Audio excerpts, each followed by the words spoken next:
In our daily life, most of the products we use are imported from various places all over the world. For example, iPhones come from the US while Ferraris come from Italy. Why can't we just produce everything we need in our own country instead? Why does a relatively rich developed country with high productivity choose to trade with a poor developing country with relatively low productivity? Before answering these questions, let's go into the two basic concepts of international trade theory: absolute advantage and comparative advantage. Assume there are two countries, namely country A and country B. Both can use their own resources to produce computers and cameras.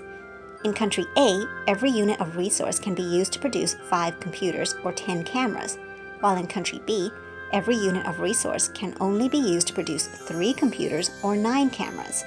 In this example, country A can produce 2 more computers using the same amount of resources compared with country B. In this case, we'd say that country A enjoys absolute advantage in producing computers.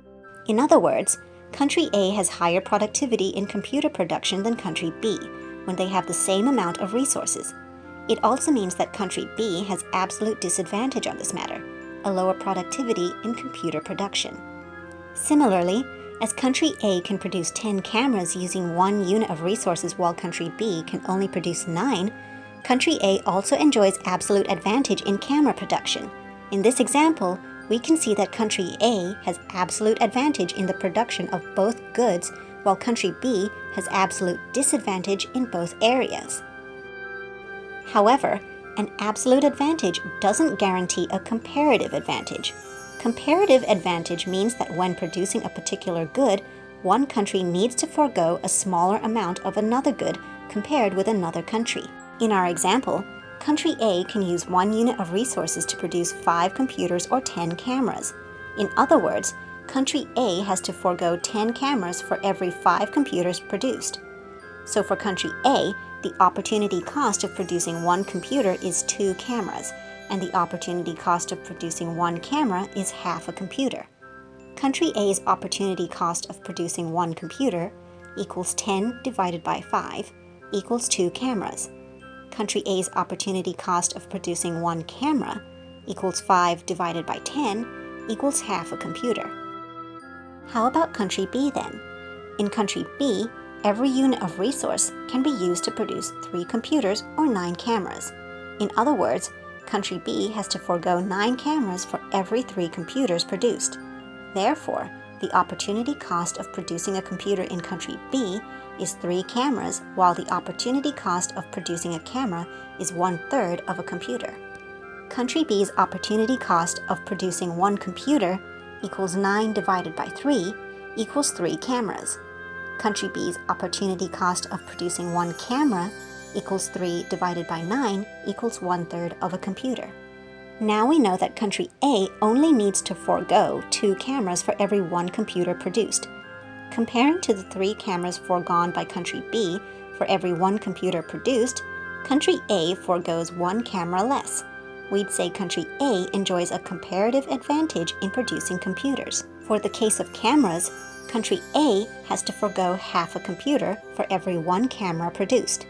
Meanwhile, country B only has to forego 1/3 of a computer for producing 1 camera. As country B's opportunity cost of producing a camera is lower than that of country A, country B has comparative advantage on this matter. In a closed economy without specialization, we have to produce all the things we need on our own. But if a country opens its market for international trade, that country can choose to specialize in producing certain goods and trade with other countries. If every country chooses to specialize in producing goods for which they have comparative advantages, all of them can be better off. According to the principle of comparative advantage, if every country specializes in producing goods for which they have comparative advantages, the sum of the total output of all these countries will become higher. But why? Let's illustrate this with a simple example. Assume that country A and country B both have 10 units of resources respectively. Both of them use 5 units of resources to make cakes and the remaining 5 units to make clothes. In country A, every unit of resources can be used to produce 10 cakes or 20 pieces of clothes. Therefore, country A can then make 50 cakes and 100 pieces of clothes. Similarly, in country B, every unit of resources can produce 15 cakes or 6 pieces of clothes. If we use half of the resources to produce cakes and another half for clothes, country B will produce 75 cakes and 75 pieces of clothes. So the two countries can produce 125 cakes and 175 pieces of clothes in total without specialization. What will happen if both country A and B choose to specialize in producing goods with comparative advantages? For country A, producing one cake means giving up 2 pieces of clothes, while country B only needs to forego 1 piece of clothes for each cake produced. Therefore, country B's opportunity cost of producing cakes is lower and thus has comparative advantage on this. Meanwhile, country A has to forego half a cake for each piece of clothes produced, while country B has to forego a whole cake for 1 piece of clothes. Therefore, country A enjoys a lower opportunity cost in producing clothes, or, in other words, a comparative advantage in producing clothes.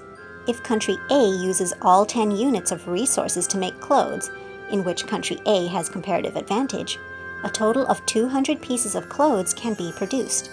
On the other hand, country B can produce 150 cakes if all of the country's resources are put into making cakes because of the comparative advantage in this area. You may notice that the total output of the two countries has become 150 cakes and 200 pieces of clothes, which is higher than the total output before specialization. This proves what the principle of comparative advantage says is true. Even though the principle of comparative advantage points out that the world's total output will increase if all the countries specialize to produce goods in which they have comparative advantages, we can't be able to enjoy every type of goods if countries don't trade with the others after specialization. For example, people in country A would only have clothes but no cakes, while it'd be the other way around in country B. So countries must negotiate with the others before going for specialization to ensure mutually beneficial transactions afterwards. In the next video, we'll explore how to calculate how much a country gains from international trade.